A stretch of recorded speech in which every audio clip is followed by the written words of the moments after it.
카페를 찾은 25 동갑내기 영주양과 지연양 그리고 지수양.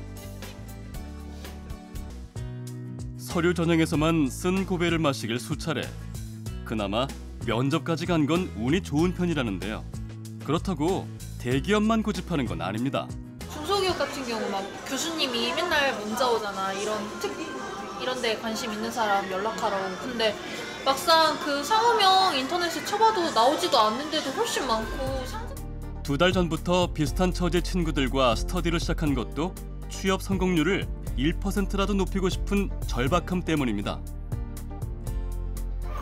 면접 도와주고 자소 첨삭하는 거 서로 봐주고 기업 조사하고 발표하는 거 연습하면서 다 같이 좋은 방향으로 노력하는 스토리입니다.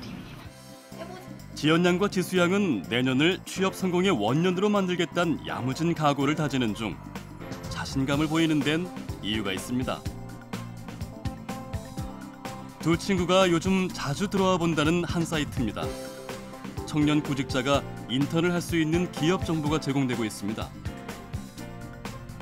기업들은 인턴 기회를 제공하는 대신 나라에서 인건비 일부를 지원받는데 내년부턴 참여 기업이 중소기업에서 중견기업으로 확대됩니다.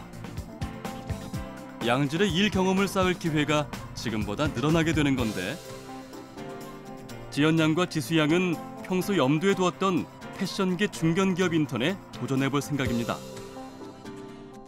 그렇게 해서 점점 더 일자리가 창출되면 아무래도 학생들 입장에서도 동기부여가 될 것 같고 그리고 기업들도 더 고용도 되면서 좀 괜찮은 인재도 들어올 수 있는 가능성이 더 넓어지니까 더 윈윈하는 그런 거라고 생각해요. 당장 인턴으로 일하겠다는 두 친구와는 달리 영주 씨는 관련 내용을 좀 더 배운 후 취업을 하려고 합니다. 취업준비생이다 보니까 인터넷 뉴스를 꼬박꼬박 챙겨보는 편인데 이제 그중에 특히 이제 취업난이나 그런 부분을 많이 보던 중에 청년 고용 절벽 해소 종합 대책이라는 뉴스를 보게 됐어요. 그래서 그거 보다 보니까 이제 고용 디딤돌이라는 제도가 있다는 거를 알게 되었습니다. 내년에 새로이 도입되는 고용 디딤돌 사업은 대기업이 자체 인프라를 활용해 청년 구직자를 교육시킨 후 협력사 등으로의 취업을 돕는 사업입니다. 벌써부터 관심이 뜨거운데요. 대학들도 기대감은 높습니다.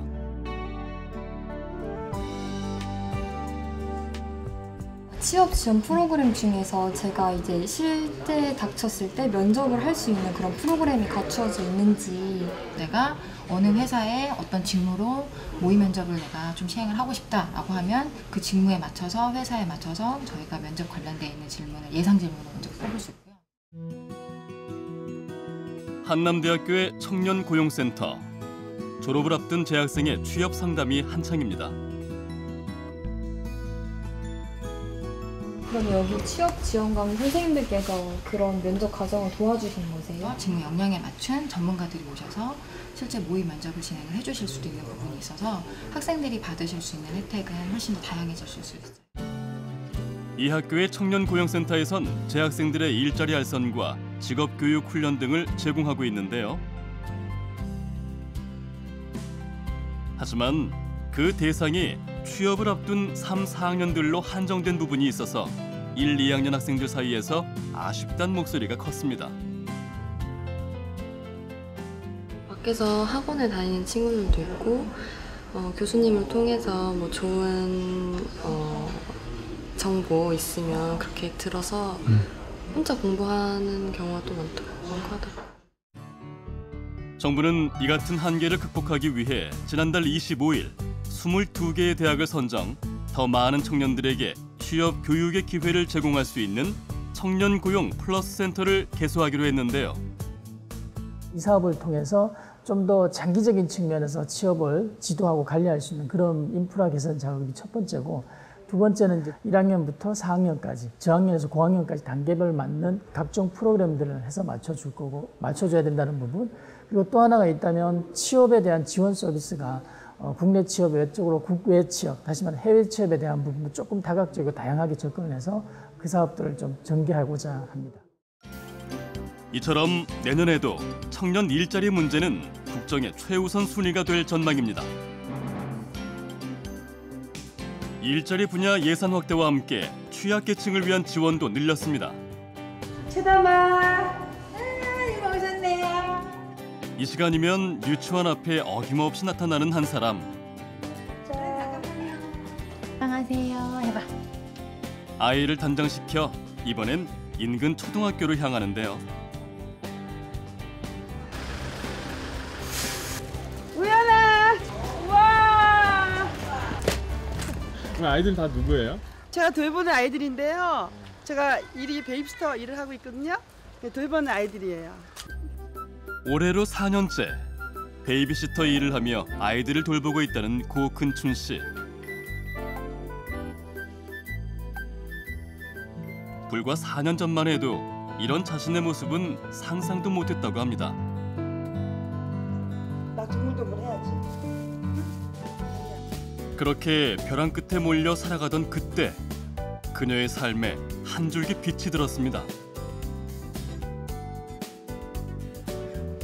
안녕하세요.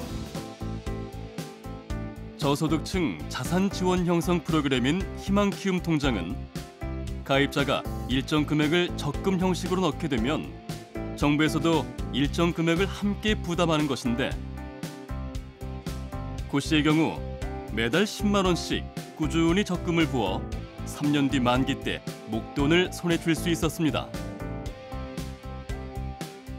적금 얼마? 이젠 앞으로 더 행복할 날만 남은 고근춘 씨. 살만나죠? 너무 행복해요.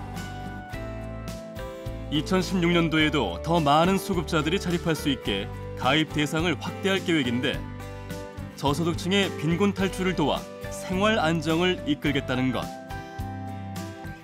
이 밖에도 중증 장애인을 위한 활동 지원 대상자를 확대하고 유가기 여성이 마음 편히 일할 수 있게 시간 선택제 일자리를 늘리는 기업에 대한 지원도 확대됩니다.